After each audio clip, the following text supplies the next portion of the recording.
Assalamualaikum warahmatullahi wabarakatuh.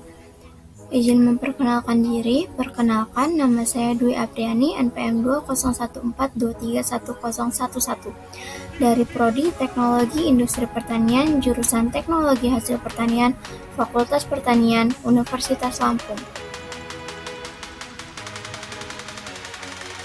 Baik, di sini saya akan membahas materi tentang distribusi frekuensi. Distribusi frekuensi merupakan salah satu materi statistika dasar. Distribusi ini menjadi penting untuk dibahas. Kenapa? Karena pada saat kita dihadapkan pada sekumpulan data yang banyak, seringkali kita mesti harus mengatur dan merangkum data tersebut dengan membuat tabel yang berisi daftar nilai data yang mungkin berbeda, baik secara individu atau berdasarkan pengkelompokan, bersama dengan frekuensi yang sesuai yang mewakili berapa kali nilai-nilai tersebut terjadi. Daftar sebaran nilai data tersebut dinamakan dengan daftar frekuensi atau sebaran frekuensi atau biasanya yang kita ketahui distribusi frekuensi.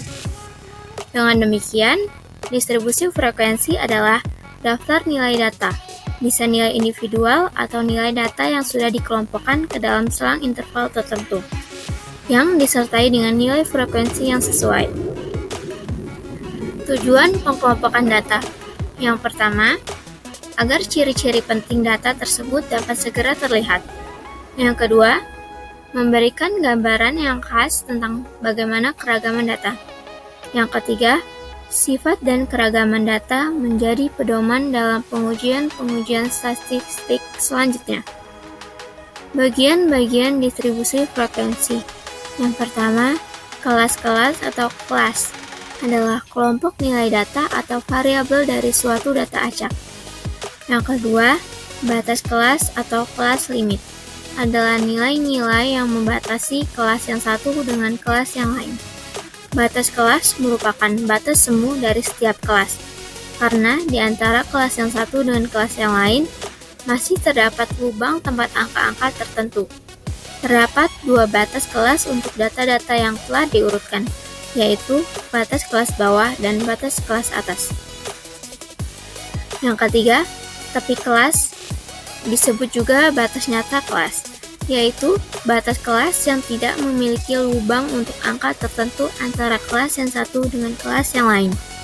Terdapat dua tepi kelas yang berbeda dalam pengertiannya dari data, yaitu tepi bawah kelas dan tepi atas kelas. Yang keempat, titik tengah kelas atau tanda kelas adalah angka atau nilai data yang tepat terletak di tengah suatu kelas. Titik tengah kelas merupakan nilai yang mewakili kelasnya dalam data. Cara menghitung titik tengah kelas yaitu setengah batas atas ditambah batas bawah kelas.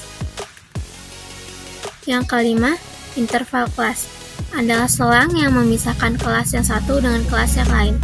Yang keenam, panjang interval kelas atau luas kelas adalah jarak antara tepi atas kelas dan tepi bawah kelas. Yang ketujuh, frekuensi kelas adalah banyaknya data yang termasuk ke dalam kelas tertentu dari data acak. Jenis-jenis distribusi frekuensi. Yang pertama ada distribusi frekuensi biasa. Distribusi frekuensi yang berisikan jumlah frekuensi dari setiap kelompok data.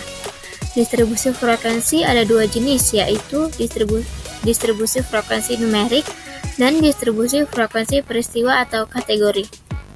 Distribusi frekuensi numerik. Distribusi ini yaitu distribusi penyatuan kelas-kelasnya, disusun secara interval didasarkan pada angka-angka. Selanjutnya ada distribusi frekuensi kategori. Distribusi ini yaitu distribusi frekuensi yang mengelompokkan datanya disusun berbentuk kata-kata. Yang kedua ada distribusi frekuensi relatif. Distribusi frekuensi yang berisikan nilai-nilai hasil bagi antara frekuensi kelas dan jumlah pengamatan. Distribusi frekuensi relatif menyatakan proporsi data yang berada pada suatu kelas interval.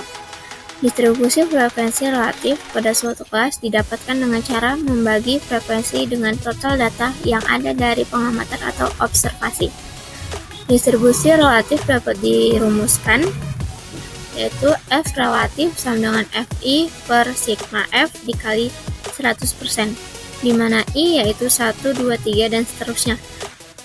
Keterangan Fi adalah frekuensi kelas ke I, sedangkan sigma F adalah jumlah frekuensi.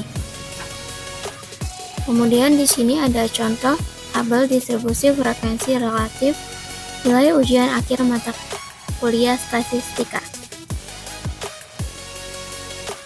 Yang ketiga ada distribusi frekuensi kumulatif. Distribusi frekuensi kumulatif adalah distribusi frekuensi yang berisikan frekuensi kumulatif. Frekuensi kumulatif adalah frekuensi yang dijumlah. Distribusi frekuensi kumulatif memiliki grafik atau kurva yang disebut ogive. Pada ogive dicantumkan frekuensi kumulatifnya dan digunakan nilai batas kelas. Ada dua macam distribusi frekuensi kumulatif, yaitu distribusi frekuensi kumulatif kurang dari. Distribusi frekuensi kumulatif kurang dari adalah distribusi frekuensi yang memuat jumlah frekuensi yang memiliki nilai kurang dari nilai batas kelas suatu interval tertentu. Lalu ada distribusi frekuensi kumulatif lebih dari. Distribusi frekuensi kumulatif lebih dari adalah distribusi frekuensi yang memuat jumlah frekuensinya yang memiliki nilai lebih dari batas kelas atau interval tertentu.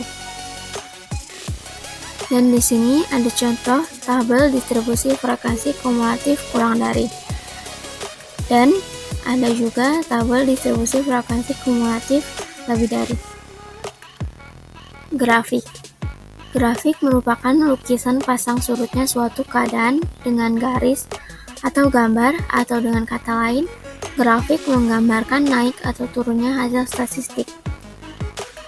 Dengan masih mengacu pada tabel distribusi frekuensi, maka bisa digambarkan dengan cara membuat grafik. Yang pertama ada histogram. Grafik histogram atau histogram frequency merupakan suatu grafik segi empat yang dibentuk di atas absis dengan menggunakan batas bawah nyata dan batas atas nyata yang berhimpit-himpit. Di sini ada contoh grafik histogram. Kedua, poligon. Poligon frekuensi adalah grafik garis yang menghubungkan nilai tengah dari setiap interval kelas. Agar ujung kiri dan kanan tertutup, maka perlu ditambah satu kelas pada kelas pertama dan satu kelas lagi sesudah kelas terakhir dengan frekuensi masing-masing 0. Menentukan nilai tengah dapat dicari dengan cara menjumlahkan tepi bawah kelas dengan tepi atas kelas dari setiap interval kelas. Kemudian dibagi dua. Contoh, kelas ke-1, 25 ditambah 34 dibagi 2 sama dengan 29,5. Contoh kedua, yaitu kelas kedua, 35 ditambah 44 dibagi 2 sama dengan 38,5. Yang ketiga, diagram lingkar atau pie chart. Diagram lingkar merupakan suatu lingkaran yang dibagi menjadi beberapa bagian lingkaran, di mana besar setiap bagian lingkaran tergantung dari besar kecil variabel. Perhitungan nilai bagian lingkaran dihitung berdasarkan persentase. Contoh diagram lingkaran yaitu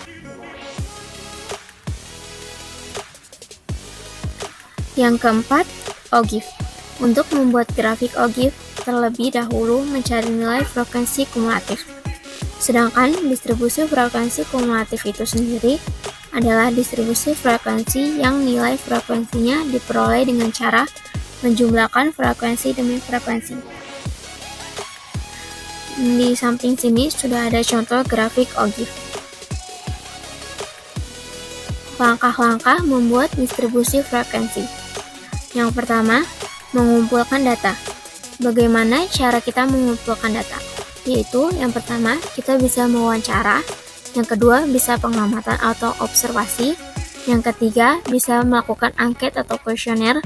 Dan yang keempat, kita juga bisa melakukan dokumentasi. Bisa berupa tercetak, tergambar, ataupun terekam. Yang kedua, menghitung range. Untuk menghitung range, maka data tersebut sebaiknya harus diurutkan dulu dari data terkecil ke terbesar atau sebaliknya. Yang ketiga, membuat kategori kelas, yaitu Caranya, K sama dengan 1 ditambah 3,3 log N, di mana K adalah jumlah kelas dan N adalah jumlah data. Yang keempat, membuat panjang kelas. Cara menghitung panjang kelas yaitu nilai tertinggi dikurang nilai terendah dibagi jumlah kelas. Yang kelima, melakukan perhitungan atau pengurutan setiap kelasnya. Di sini saya sudah ada contoh soal. Diberikan data mentah tentang upah harian lepas dalam ribuan rupiah. Maka buatlah distribusi frekuensinya. Dan di sini sudah ada tabel distribusi. Langkah pertama yaitu menentukan range. Range dapat diartikan sebagai jarak antara data terkecil sampai terbesar atau selisih antara data terbesar sampai terkecil. Range, cara menghitung range yaitu data terbesar dikurang data terkecil. Maka untuk menentukan range, kumpulan data tersebut harus diurutkan dahulu. Dan di sini saya sudah mengurutkan dari data terkecil ke terbesar, di mana sudah kita ketahui data terbesarnya yaitu 178 dan data terkecilnya yaitu 118. Lalu kita kurangkan saja mendapatkan hasil 60. Langkah kedua, menentukan jumlah kelas.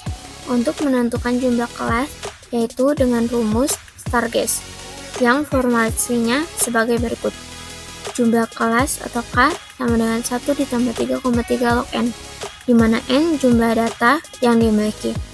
Di sini kita memiliki 50 orang karyawan, maka K sama dengan 1 ditambah 3,3 log 50 sama dengan 1 ditambah 3,3 dikali 1,699 sama dengan 6,607 dibuatkan menjadi 7. Yang langkah ketiga, menentukan panjang interval kelas. Menghitung interval kelas dengan cara membagi range dengan jumlah kelas.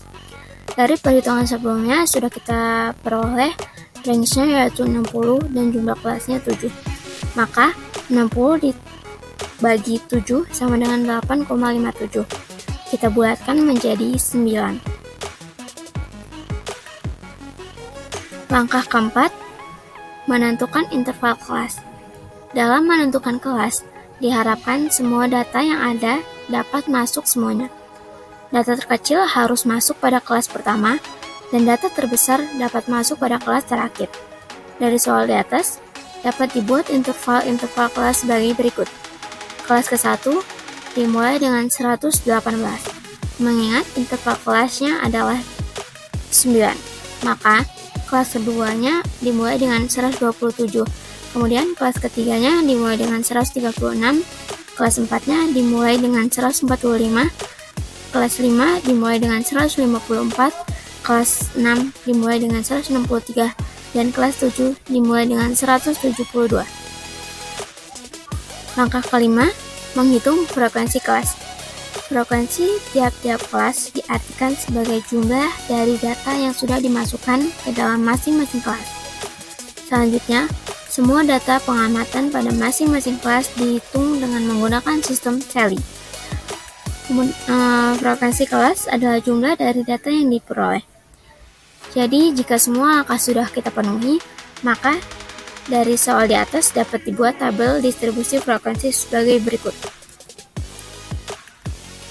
Di sini ada tabel distribusi frekuensi upah harian lapas 50 pegawai, di mana sudah kita dapatkan kelas pertama mendapatkan rentang upah 118 sampai 126 dengan frekuensi 5. Kemudian kelas kedua mendapatkan rentang upah 127 sampai 135 dengan frekuensinya 7.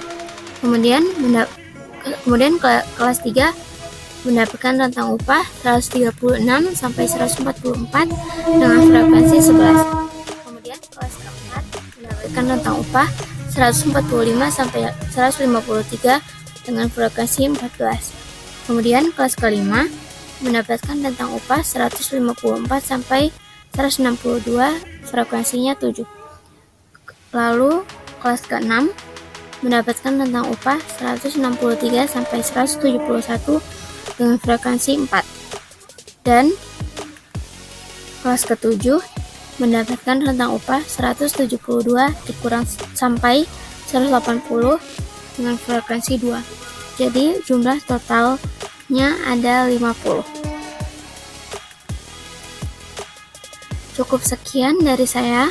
Saya akhiri. Wassalamualaikum warahmatullahi wabarakatuh.